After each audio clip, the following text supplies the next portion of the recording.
Salam alaikum. Ama ini lajɛlikɛlaw bɛɛ lajɛlen fɛ u ka vidéo ka partager kosɛbɛ maximum de partage fɛn min ye accord d'Alger k'o bilara poubelle kɔnɔ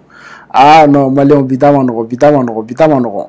accord d'Alger donc ko o de bilara poubelle kɔnɔ ni wagati na fɛn min ye an ka ministre je répète Ablaye Mayiga ale bɔra sansan ka laseliw kɛ Zili Sɛrisɛri b'an bolo an bɛna ka na a kɔnɔkow ka na développer an b'a ɲini aw fɛ maximum de partage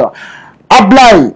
Mayiga ale ye laseli kɛ sisan accord d'Alger ko a bilara poubelle yɛrɛ kɔnɔna la sa ko accord d'Alger ko kuma k'a ti fɛ ka mɛn maa da déclaration de kɛra sisan Mali yɛrɛ télévision nationale la ni o RTM ye donc vidéo yɛrɛ bɛ yan sisan an bɛna a partie ni jouer a ka se ka a lamɛn donc yanni an mara sila ka don a analyse kɔnɔ an b'a ɲini aw fɛ a ka maximum de partage aka ok donc an bɛna vidéo in yɛrɛ k'a la sisan donc an b'a ɲini aw fɛ maximum de partage donc an bɛna vidéo in k'a la san.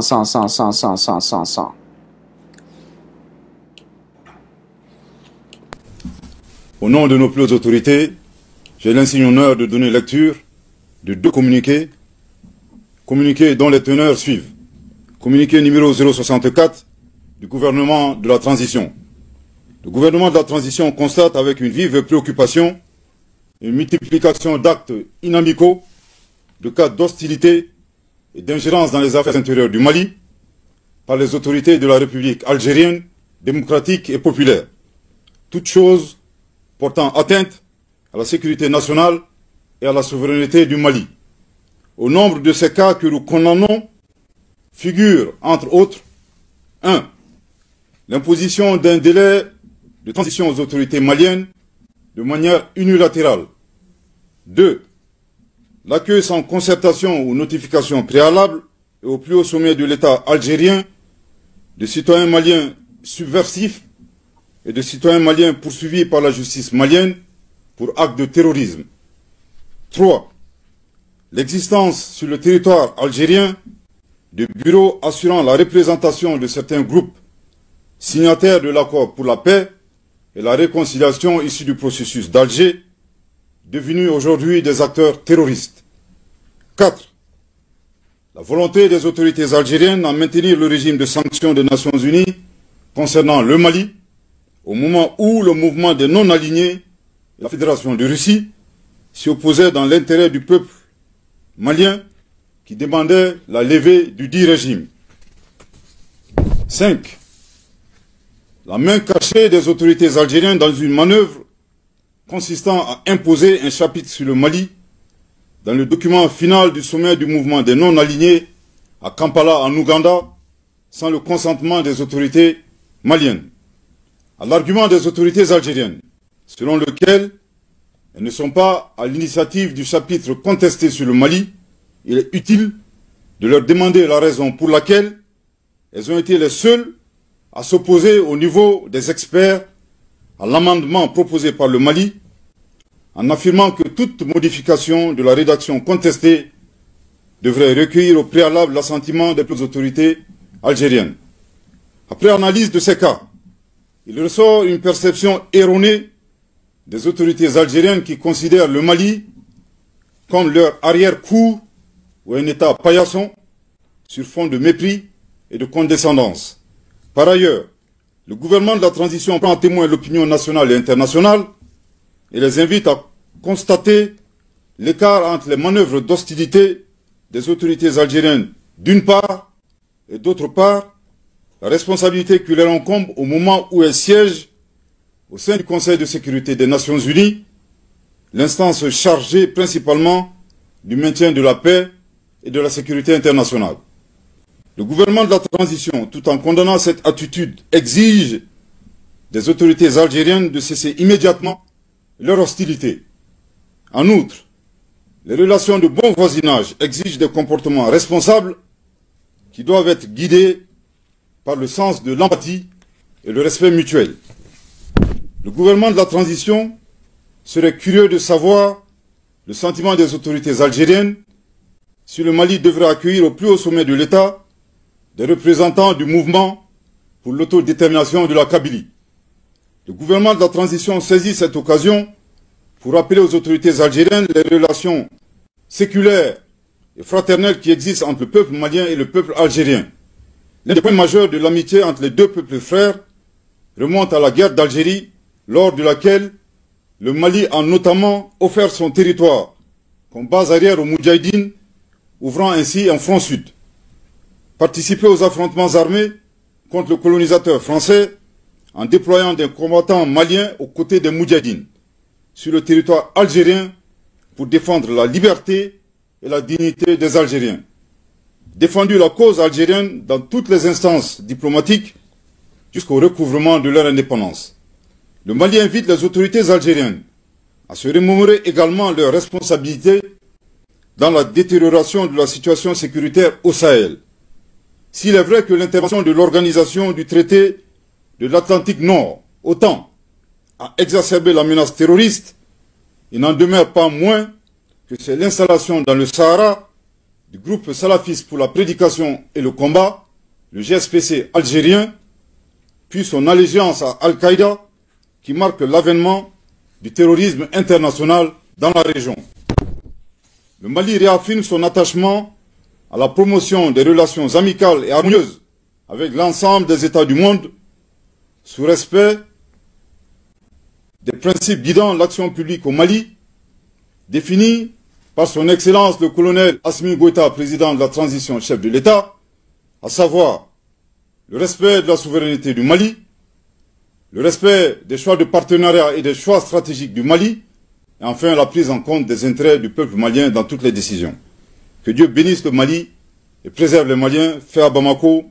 le 25 janvier 2024. Communiqué numéro 065 du gouvernement de la transition. Le gouvernement de la transition, dans le cadre de la mise en œuvre de l'accord pour la paix et la réconciliation au Mali issu du processus d'Alger, signé en 2015, partage avec l'opinion nationale et internationale les faits graves ci-dessous. 1. Le changement de posture de certains groupes signataires de l'accord pour la paix et la réconciliation au Mali, issu du processus d'Alger, devenus des acteurs terroristes et poursuivis par la justice malienne, après avoir commis et revendiqué des actes terroristes. 2. L'incapacité de la médiation internationale à assurer le respect des obligations incombant aux groupes armés signataires, malgré les plaintes formulées par le gouvernement de la transition à travers la lettre du ministre de la Réconciliation, de la Paix et de la Cohésion nationale, chargé de l'accord pour la paix et la réconciliation nationale, en date du 24 février 2023, adressé aux autorités de la République algérienne, démocratique et populaire, chef de file de la médiation internationale. 3. Les actes d'hostilité et d'instrumentalisation de l'accord de la part des autorités algériennes, dont le pays est le chef de file de la médiation internationale, tel que mentionné dans le communiqué numéro 064 du 25 janvier 2024 du gouvernement de la transition. Au regard de ces faits suffisamment graves précités, le gouvernement de la transition constate l'inapplicabilité absolue de l'accord pour la paix et la réconciliation au Mali issu du processus d'Alger, signé en 2015, et par conséquent annonce sa fin avec effet immédiat. Je répète, au regard de ces faits suffisamment graves précités, le gouvernement de la transition constate l'inapplicabilité absolue de l'accord pour la paix et la réconciliation au Mali, issu du processus d'Alger, signé en 2015, et par conséquent annonce sa fin avec effet immédiat. Je répète pour une dernière fois. Au regard de ces faits suffisamment graves précités, le gouvernement de la transition constate l'inapplicabilité absolue de l'accord pour la paix et la réconciliation au Mali, issu du processus d'Alger, signé en 2015, et par conséquent annonce sa fin avec effet immédiat. Le gouvernement de la transition rassure de sa volonté à œuvrer pour le règlement pacifique de la crise malienne en tirant les enseignements des accords précédents et en consolidant leurs acquis. En outre, il invite tous les groupes signataires du caduc accord de paix, non impliqués dans le terrorisme, ainsi que les partenaires du Mali, à s'inscrire dans l'esprit du dialogue direct intermalien ouvert à tous nos compatriotes épris de paix et de justice, annoncé par son Excellence, le colonel Assimi Goïta, président de la transition, chef de l'État, le 31 décembre 2023. Le gouvernement de la transition saisit cette occasion pour appeler les Maliens à renforcer la cohésion nationale et à promouvoir le dialogue. Oui. Il y a et Siriga et la cellule la merci ça. Ah bravo.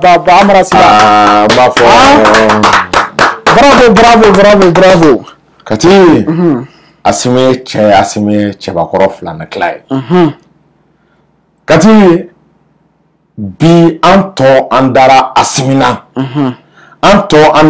andara ni gouvernement na. Kati farafina dirigeant le sort. Karafi Tale. Kadhafi ka représentant sur la noé Assimi Goïta, son excellence le colonel. Kati Modibo Keïta be lafiya bi aga kaburu kono. Kati ni bɛɛ kun sirannen bɛ fɛn kelen min ye n'o ye accord d'Alger. Kati ni hakili b'a la ne ye émission dɔ kɛ e fɛ yen ne ko dialogue in yɛrɛ filɛ ko ne m'a kun faamu dialogue intermalien. Et on me dialogue intermalien on n'a pas mis fait à l'accord d'Alger. On a tissé kake. Quand il y a une émission kaka. Et voilà quand il met Tchébaro fait pour docteur Kader Maïga. A fait une émission kaka. Les dialogues il faut mettre fin à l'accord. Mais l'idée de émission qu'il faut que l'accord d'Alger kaba accord koni. On y a dénoncé faut que ça dana. Quand il m'a communiqué qu'à Bourla Lima, quand il n'a pas sur le partage qu'à fournier. Donc, maximum de partage. Communiquer qu'on parce que maximum de partage. Ma bec à la nous partage, ma bec à la 1 à 1. Nous m'a partagé, ma que Bakouba la drone à fond. Est-ce que vous voyez? Maximum de partage avec Kerbla, Jamana et son excellence Assimi Goïta. Voilà. Kerbla vient Goroni Warati Nasa. Fait Jona, nous et Kerchaman Bla. Angandabo ala parce que amena une vidéo minke quand explication mindi nimbe faso denjugu chama balaka sunoko parce que bono ko na me akori ngono alsa an se frekelendo antise ka bo communauté internationale ka mara kono donc amena ode nyefo kati donc ni akai amara sila akai donc menda do ala sisa nyefo to dungana am se ka ala ne création na yoro kuntuna na me. Voilà, Malia vidéo a partagé Kosovo. Et Kati, amena accord explication d'ici ça. Comme Mali gouvernement a ya jatemne bila côté Algérie kubega koke communita ki isignorona. Ko bugu signoron janfa bugu dado signorona kola buka u dado kola komintu dado na koye kuye danteme ou dans sa loke. Mali koka bo fo Algérie est-ce qu'il y a femme et autre Mali koka be fendama do reprocher Algérie là à point énuméré amena kana au fond quand il y a takalae ja ameni bela iba kalama ko Algérie de sigileno ka délai de fixer votre transition à dani wakati là mais est-ce qu'il y a le bando en français qu'elle est là mungama comme on ordre d'Auma. Est-ce que l'Algérie va c'est là qu'elle est là mon kama kate comme on ordre di ama. Nam benami ngami andiamo de ke. Ja Algérie na no ko follow. Quand il faut là, il y a tagalae. Ko Algérie Mali ka mo reçoit mo na be Mali jugwa la Algérie do tout da bema. Mali re kele no ga mandat d'arrêt d'Amudoka ku ke terroriste juguye. Et quand Algérie dogotu doluma accord la vidéo goro ama malika vidéo ama malika atobo boto flengo mandat en compte quand Algérie au barake ama klatu ko gouvernement a communiqué amugo de kalam point par point comme ni raka jugunae Algérie bureau d'Issema Mouma groupe fondanu be Mali kele ka bureau dama kati est-ce que teri ka nganinke ka bureau d'Issema Mouma kati ya mabang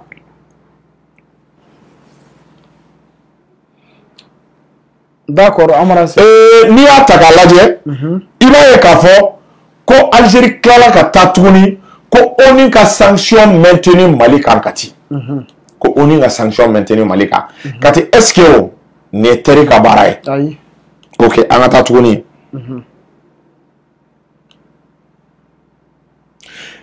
mouvement de mouvement des non-alignés. Et au mouvement des non-alignés là, il va ni akli bala, aller sigira muru keta nunga wati.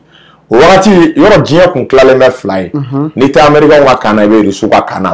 Wati muru nune mouvement do si ko lute kana an alien tem ko sila quoi. Donc Mali bo ola ka muru keta ka wati. Mais o wa nyina réunion min kera Kampala. Ko réunion c'est fait. Ko Algérie jija, imagine mouvement sigile me ni jamana ba kama Algérie jija. Ko fou ka kuma Mali fait ka Mali obligé en terroriste ka discuter. Est-ce que vous êtes terrible à barrer? C'est terrible à barrer. Ok. Mali ko ku e jatemineke après analyse. Ou quelle est la jatemineke? Il va y kafo ko Algérie be ka Mali kay ko atade. Iko est-ce ya famu? Iko Mali Algérie dugu do de. Algérie be ka Mali kay ina fo olu kele no ka amne jomaya de là. Ina fo kele no ka amne ku domination, colonisation. Mali ko ku yo sege kana akli jarabo ke. Ko trop c'est trop ame watimna. Ko gouvernement ka be diɲɛ bɛɛ bɔ a kalama ko Algérie bɛ ka nin baaraba min kɛ ka nin janfa jugu min ta k'a ɲɛsin Mali ma k'u k'a baara dabila u k'a janfa dabila ko sinon ko bɛ bɔ a la dɛ k'u k'a dabila gouvernement ko n'i y'a ta k'a lajɛ ko Algérie k'u ye nin baara u bɛ ka nin baara min kɛ nin janfa minnu kɛ Mali kama k'an ka a tɔgɔ Mali ni mɔgɔ minnu man di k'u reçoit Mali ni mɔgɔ minnu man di ka gɛrɛ u la Mali ko ko Algérie k'a dabila sans immédiatement k'u k'a jɔ en même temps k'u hakili jigin ko sigiɲɔgɔnmaw ko comportement bɛ comportement na sigiɲɔgɔnmaw a man k'o kɛ ɲɔgɔn na ni mɔgɔ kɛra sigiɲɔgɔnma ye est-ce que y'a faamu aw kɛra teri de aw kɛra jɛɲɔgɔn de a ka ko bɛɛ ye kelen mais sigiɲɔgɔnw ka janfa ta ka ɲɔgɔn sɛgɛrɛ o Algérie ko man ɲi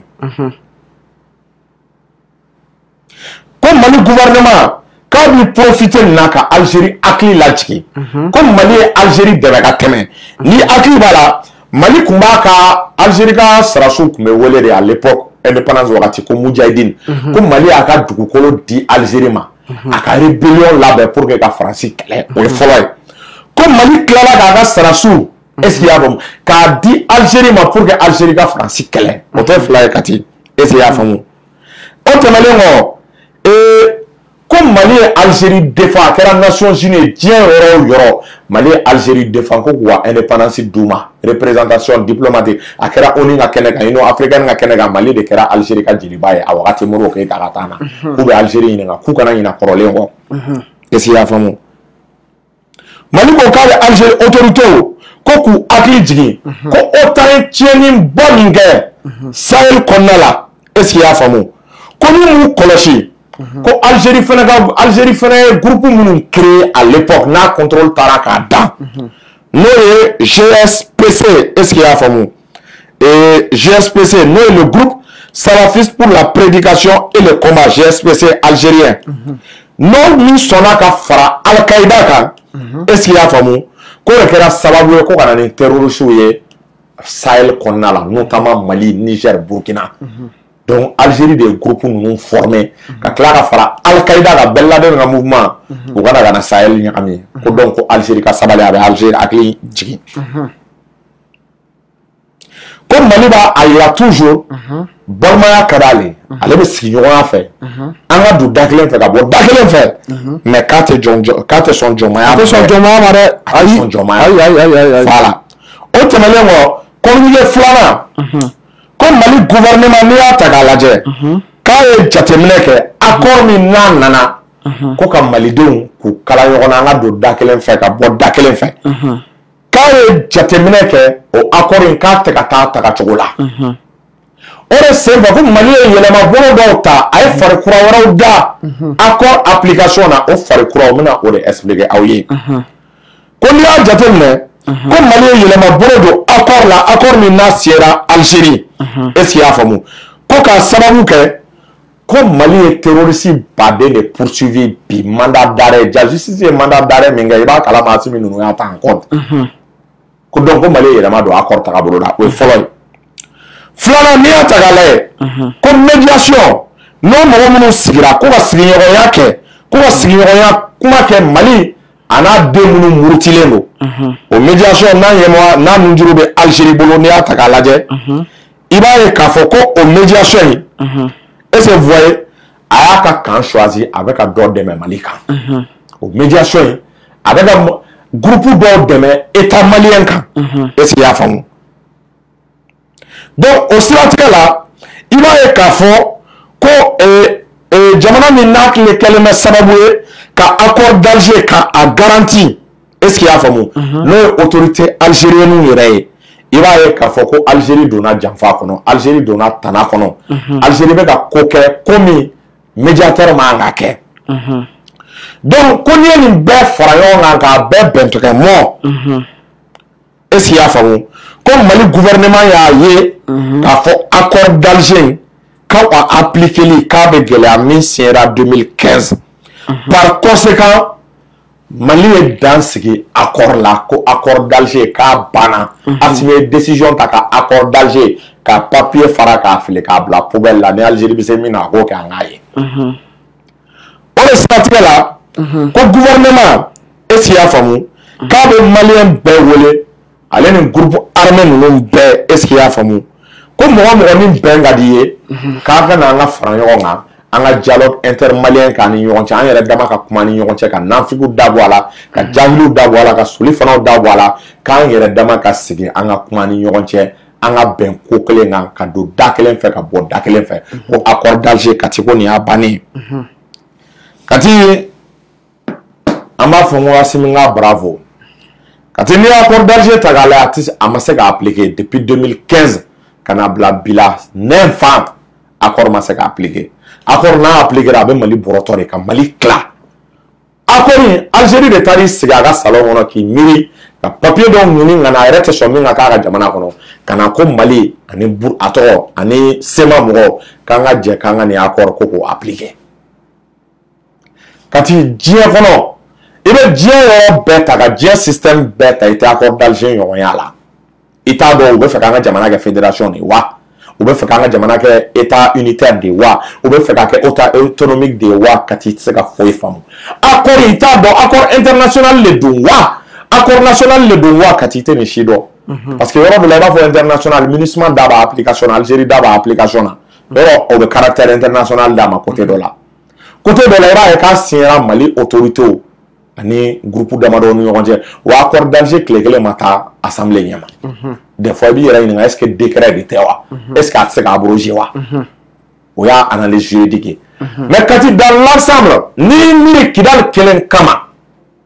kati ko ka Mali région bɛɛ yɛlɛma Kidal dɔrɔn kelen kama ka Mali région statut yɛlɛma Kidal kelen kama kati est-ce que a bɛ faamu a tɛ faamu Kidal kelen kama yɛlɛma ka don Bamakɔ gestion na yɛlɛma ka don Tawudeni na ka don Kayila ka don Sikaso la ka don Segu la cɛ kati o tuma an b'an kun min k'an jaabi a tɛ bɛn a tɛ bɛn o tɛ bɛn a tɛ bɛn donc i b'a ye k'a fɔ accord d'Alger an kun bɛ autorités kɔnɔ de u sumara nin fɛ mais mieux vaut tard que jamais Asimi tɔgɔ donna tariku la a ye France gɛn a ye Barkhane gɛn ka EITM gɛn ka GSM gɛn ka MINUSMA gɛn ka na accord fara sisan kati barajuru kelen min bɛ ani communauté internationale cɛ pour que o da ka don a la hali France da ka don Mali ko la i b'a dɔn k'o kun tɔ ye accord d'Alger ya kati a filɛ ka o de barajuru tigɛ ko diɲɛ bɛɛ da ka bɔ Mali kungo la maliyɛnw yɛrɛ bɛ se ka bɛn maliyɛnw an yɛrɛ dama an bɛ se ka bɛn an yɛrɛ dama bɛ se ka kuma ɲɔgɔnya kɛ an yɛrɛ dama bɛ se ka sigi ɲɔgɔnya kɛ e kati jeliw bɛ an fɛ yan finɛw bɛ an fɛ yan kati est-ce que mɔgɔ bɛ se kɛlɛban na mɔgɔ kan ka kɛlɛban ko fo o jamana ye wa kati n ko jeliw nana ni an ka tariku ta k'a lajɛ an yɛrɛ dama k'an yɛrɛ dama cɛ dilan n'an fɔra ɲɔgɔn kɔ kuma ka kɛ an ni ɲɔgɔn cɛ pour que a bɛ ban n sinankuyaw bɛɛ nana de pour que ka kɛlɛ bɔ an ni ɲɔgɔn cɛ kati o bɛ jamana min na est-ce que mɔgɔ kan ka bɛn o kuma fɔ est-ce que o jamana kan ka taa kɔrɔ ɲini yɔrɔ wɛrɛ la kati diinɛ yɛrɛ bɛ silamɛw bɛ se ka sigi ka fɔ kɛ jamanadenw ni ɲɔgɔn cɛ an k'o bɛɛ to yen ko Faransi de da ka tuma bɛɛ Algérie de anw m'an yɛrɛ sama ka taa Algérie fɛ donc kati sisan an bɔra accord d'Alger la baara de wulila n'a fɔra baara wulila baara gɛlɛn tɛ kati an bɛ minɛn san de kati an m'an labɛn an ka dugu jukɔrɔ nafolo n b'a fɔ président ye u ka nin tigɛ k'a ci a ma kati u k'an ka dugu jukɔrɔ nafolo u k'a modifier an ka 60 70 sɔrɔ kati bi an mago bɛ Sukhoi 57 la an mago bɛ Sukhoi 27 la ni 31 an mago bɛ a la kati an mago bɛ avion supersonique hélicoptère K52 an mago bɛ a la kati an mago bɛ halisa an ka flotte aérienne ka augmenter parce que u bɛna mun kɛ u ka stratégie u bɛna don janfa de la ka marifa di sema ma u k'an kɛlɛ donc olu labɛn cogo cogo Algérie yɛrɛ tɛna an kɛlɛ armée contre armée u bɛna don terrorisme la mais olu labɛn cogo cogo o b'a sɔrɔ an labɛnnen n'a tigɛra k'a tɛ tugu an bɛ face à face kɛ bi l'armée malienne est en position de force véhicule blindé min bɛ Mali armée bolo a tɛ Algérie bolo drone min b'an bolo a tɛ Algérie bolo u ka avion de bɛ se ka caya n'an ta ye mais système de défense anti-aérien an k'a caman ɲini avion tɛ foyi ye o ɲɛkɔrɔ et fɛn min bɛ missile lajigin missile ka teli ni avion ye donc an ka ni Algérie frontière bɛɛ kɛ système de défense anti-aérien ka Mali an ka arsenal k'a déployer ni Algérie frontière la parce que u bɛna janfa de daminɛ san ma wagati min kɔnɔna la donc kati i b'a ye k'a fɔ an b'an ka autorités fo k'u barikada u ye baara min kɛ wa an k'an kangari da Poutine ye a ka kuma Algérie fɛ a bɛ ka nin janfa min kɛ donc ni Algérie da de bɔlen a la sa Algérie ka janfa a bɛna da kɛnɛ kan n'i ko accord kuma o kuma k'an ka segin accord ma ɔ n'an ko k'an bɔra accord la i bɛna an jabɔ a kan don a la kuma donc nin y'a bannen de a tɛ se ka accord ko kuma fɔ tuguni donc ni ko wɛrɛ ni min b'a kɔ vraiment ka ko ye en même temps il va falloir an ka lajɛ an ka économie ka booster parce que ni situation min bɛna kɛ n tɛ n dogo i la an ka maliyɛn minnu bɛ Algérie risque bɛ yen olu ka se ka gɛlɛya sɔrɔ an ka plan B dɔ labɛn o cas n'a tigɛra k'a tɛ tugu u bɛ se ka rapatrier ka na an ka jamana kɔnɔ cogo min na quoi an ka fɛɛrɛw bɛɛ tigɛli daminɛ kabini ji jukɔrɔ mais anw population an kana fɔ k'an bɛ marcher dɛ an ka ko in to tan fɔlɔ État ni ɲɔgɔn cɛ État ye nin min kɛ anw population bɛ se ka nɛgɛ ayi an tɛ se ka yɔrɔ u ye u ka fɛ u ye nin min kɛ a tɛ se ka tɛmɛ nin kan quoi mais population ka n'i sen don a la an ka jama ka ca yen mais Mali fana ka plan B kɛ est ce que y'a faamu plan B min b'a to n'a tigɛra k'a tɛ tugu an ka population bɛ rapatrier cogo min na ka na baara ka d'u ma i n'a fɔ MINUSMA ta y'a anticiper cogo min na kati ne b'o o solution dɔrɔn de la nin ko in na d'accord merci beaucoup Ziri Serser et ka bɔ jɛmukan yɛrɛ kɔnɔ i bɛ se ka mun fɔ vraiment k'an ka autorités fo kati k'i fo ka Fatumata Ɲani Batuli fo a bɛ baara min na fantanw dɛmɛlen ye ka vraiment te Ashura fana fo le meilleur te au Mali ko maliyɛnw ko c'est le moment an k'an ka autorités soutenir an ka t'u kɔrɔ plus que jamais fanga ye mago b'an na a mago b'an ka dɛmɛ la mais ka di n fana bɛ min fɔ fanga ye u bɛ ka nin baaraba min kɛ cɛ kati u k'u jija quoi cɛ u n'u ka activistes ka ɲɔgɔn minɛ cɛ kati il faut que cadre dɔ de ka créer fanga ni activistes bɛ gɛrɛ ɲɔgɔn na parce que an bɛna don wagati min na Algérie b'a essayer k'a b'an déstabiliser même sur le plan intérieur kati mun b'olu bali o ye population ye il est temps bi an ka finitigilakaw kati u ka gɛrɛ activistes la u n'an ka jɛ an ka baara kɛ an bɛna don période kura dɔ de kɔnɔ France n'an cɛ ka jan mais ninnu y'an voisin directs de Algérie mana don janfa kɔnɔ yɔrɔ min na Mauritanie bɛ don yen donc an ye fɛn min kɛ an bɛ se an da fa mugujala min na a ɲigin ji b'an da an bɛ s'a kɔrɔ mais à condition sur le plan intérieur cɛ an yɛrɛ dama an ka bɛn quoi wa u ka mesure ta ka loi dɔw ta rapidement ni mɔgɔ o mɔgɔ bɔra k'i bɛ manamanakan fɔ k'i to Mali kɔnɔ ko accord d'Alger an ka autorités ye dan sigi a la k'a ma bɛn cɛ Asimi a tɔgɔ Kati État k'i jɔ a jɔyɔrɔ la quoi parce que o ye acte de démoralisation de o ye ka jamanadenw démoraliser de ni mɔgɔ o mɔgɔ Mali kɔnɔna la ni bɔra ko gouvernement ye nin baara min kɛ k'a ma ɲa k'an tɛ s'a kɔrɔ parce que i bɛna nafigi dakalajan dɔw sɔrɔ kati u ka gogoro k'a tigi da la bilahi cɛ an sera o période an bɛ k'a essayer ka résister wagati min na an tɛna sɔn ka mɔgɔ ka manamanakan lamɛn ko i b'an démoraliser k'an dusukun fɛgɛya quoi Algérie tɛ jinɛ o tɛ s'an na an ma sira faransiyɛn yɔrɔ min na an bɛna sira algérien mais an ka an tɛgɛ di ɲɔgɔn ma dɔrɔn min ka gɛlɛn aw ni autorités e cɛ an ka gɛrɛ ɲɔgɔn na wallahi u kana écarter u kana écarter kati u tɛ se ka taa k'an to kɛrɛnkɛrɛnnen ala finitigilakaw wallahi an ka gɛrɛ an ka jɛ an ka baara kɛ an tɛ aw jugu ye a kana malo an n'an ye wallahi ne bɔra kuma la Kati merci beaucoup Ziri Serser an b'i fo dan tɛ foli min na an b'a fɔ halisa ala ka jamana ala ka kolo suma an yɛrɛ fana tɛ sɛgɛn an tɛ ɲinɛ an b'an ka sponsor ba fo ni o ye te asura ye oui donc an bɛ te asura an b'ale de min wagati bɛɛ oui ale de y'an ka sponsor yɛrɛ fɛnɛ ye donc an bɛ bɛɛ lajɛlen fo mɔgɔ mɔgɔ bɛ k'an lajɛ nin wagati in na jamana kɔnɔ fo ka taa se jamana kɛnɛmala ma donc asura yɛrɛ a Jasmine oui Amara ouais